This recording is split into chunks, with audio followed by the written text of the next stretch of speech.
How to fix the lag on Roblox Mobile. Let's go ahead and start the video.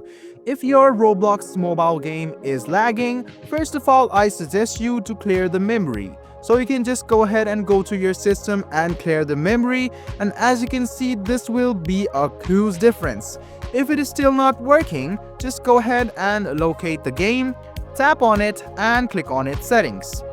Then scroll a bit down and find storage. Under storage, you can see the cache.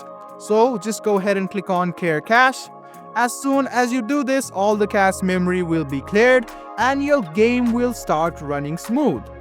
You can also click on clear data, click on delete, and you can delete all of your data. Try to open it once again and it will run smoothly. If this is still not working, I suggest you to reinstall the game.